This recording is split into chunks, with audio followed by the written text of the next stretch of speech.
दोस्तों कल्पना कीजिए कि एक देश की हालत इतनी खराब हो जाए कि उसे कॉन्डम जैसी बेसिक चीज पर टैक्स कम करने के लिए भी अंतर्राष्ट्रीय मुद्रा कोष यानी कि आईएमएफ से परमिशन मांगनी पड़े और आईएमएफ कह दे नहीं, अभी नहीं कर सकते। जी हाँ, ये कोई मजाक नहीं है, ये पाकिस्तान की असलियत है। हाल ही में खबर आई कि पाकिस्तान सरकार ने आईएमएफ से रिक्वेस्ट की थी कि कॉन्डम और दूसरे कॉन्ट्रासेप्टिक्स पर 18% जीएसटी हटा दे ताकि ये सस्ते हो सके, लेकिन आईएमएफ ने साफ मना कर दिया।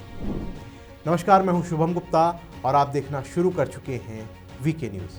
आज की इस वीडियो में हम समझेंगे कि आखिर ये मामला क्या है, पाकिस्तान की इकोनॉमी इतनी कमज़ोर आखिर कैसे हो गई और ये सब कैसे पाकिस्तान की लंबे समय से चली आ रही गलत नीतियों का नतीजा है।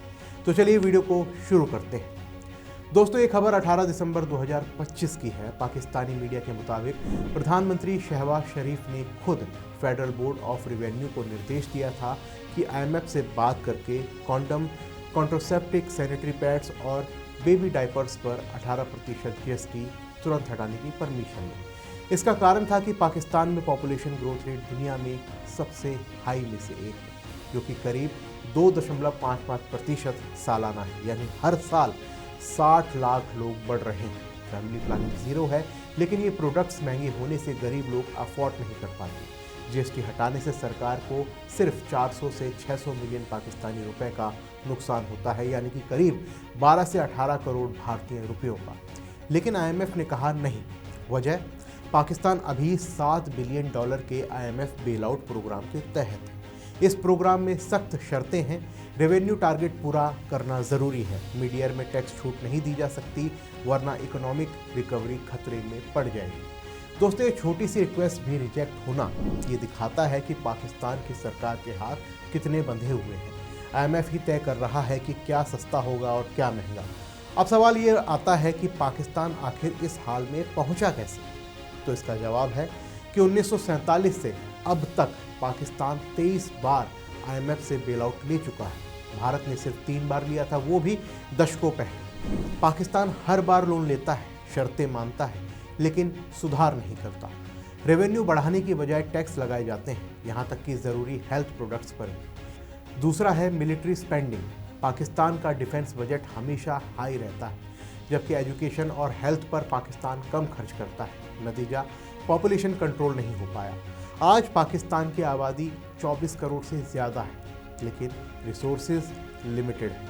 अनप्लान्ड पॉपुलेशन ग्रोथ से पॉवर्टी, अनएम्प्लॉयमेंट बढ़ रहा है। इसका तीसरा कारण है करप्शन और मिसमैनेजमेंट। एलिट क्लास टैक्स नहीं देती, लेकिन गरीब पर बोझ डाला जाता है। इकोनॉमिक्स ग्रोथ नहीं हो रही है, इन्फ्लेशन हाई है, करंट अकाउंट डेफिसिट है। सीपीईसी जैसे प्रोडक्ट पर भी चीन से कर्ज लिया जाता है, लेकिन रिटर्न नहीं मिला।